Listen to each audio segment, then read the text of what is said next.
Iya, teknologi ini kan selalu menjadi pisau bermata dua ya, Mas Bram. Di satu sisi kita tahu, akan membuat, apa ya, penyampaian pesan juga menjadi lebih efektif, lebih efisien juga, seharusnya menjadi lebih murah misalnya. Tapi di sisi lain juga memang ada disrupsi yang bisa terjadi di situ, ada efek negatif juga. Yang kita tahu perkembangan hukum misalnya atau apa ya, psikologi secara sosiologi itu kadang-kadang masyarakat belum siap.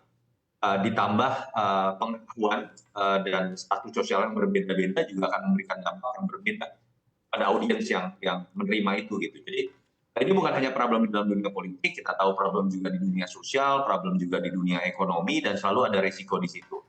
Sebetulnya tidak perlu terlalu ditakutkan karena sebetulnya sudah ada tahapannya tersendiri sebelum kita bicara masuk ke tahap yang AI, masuk ke perkembangan internet saat itu, lalu kemudian berkembang menjadi dunia sosial media, digital sosial media yang sampai saat ini masih dominan begitu ya dalam penyampaian pesan termasuk di politik, itu memang sudah kita lalui juga. Ketika dulu 2014, 2019 dan pilkada-pilkada kita juga sudah mengalami itu bagaimana pesan bersama-sama untuk menangkal hoax misalnya, ujaran kebencian misalnya.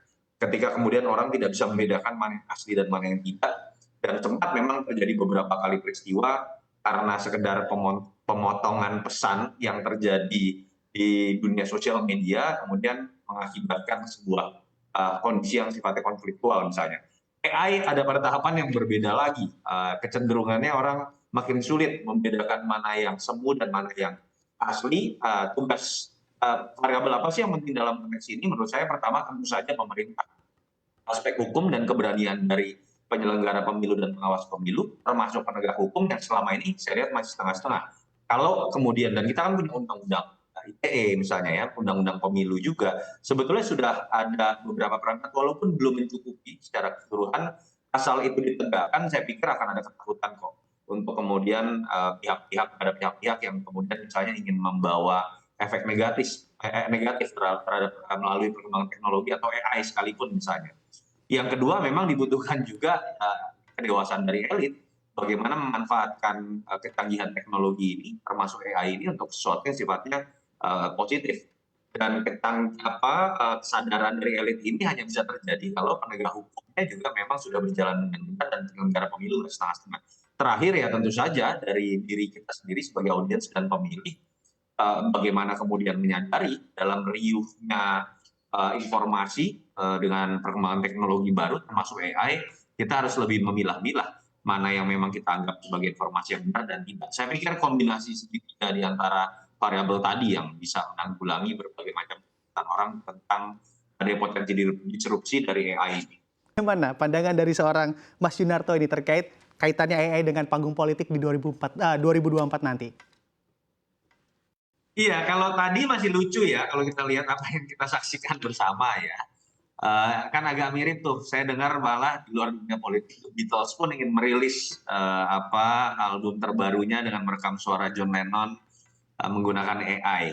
Dalam konteks ini sebetulnya kita melihat sesuatu yang lebih positif ya, dalam konteks kreativitas itu lebih bisa dibangun. Penyampaian pesan juga bisa dilakukan tanpa keterbatasan waktu dan ruang, karena kalau misalnya kita bicara kandidat bukan hanya presiden, misalnya caleg pun atau nanti dalam pilkada, dengan adanya AI mereka harusnya lebih bisa terbantu menyampaikan pesan ke lebih banyak audiens dengan gaya yang juga lebih segmented misalnya, atau menggapai yang niche market atau segmen tertentu. Tapi balik lagi, kita tahu selalu ada pisau bermata dua seperti yang saya sebutkan tadi.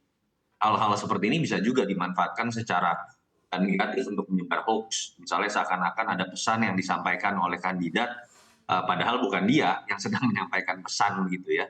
Nah itu yang menurut saya tidak bisa ditanggulangi di hulunya saat ini. Karena siapapun saat ini kan sedang bisa menggunakan akses untuk menikmati kecanggihan teknologi ini termasuk AI. Di hilirnya itu bagaimana ada filtering dalam konteks penyelenggara pemilu, Bawaslu, penegak hukum, kalau itu dilakukan tidak setengah-setengah, saya pikir bisa dibatasi lah bagaimana penyampaian pesan melalui AI ini hanya ada pada level yang sifatnya positif. Itu saja sih menurut saya, Mas. Oke, baik.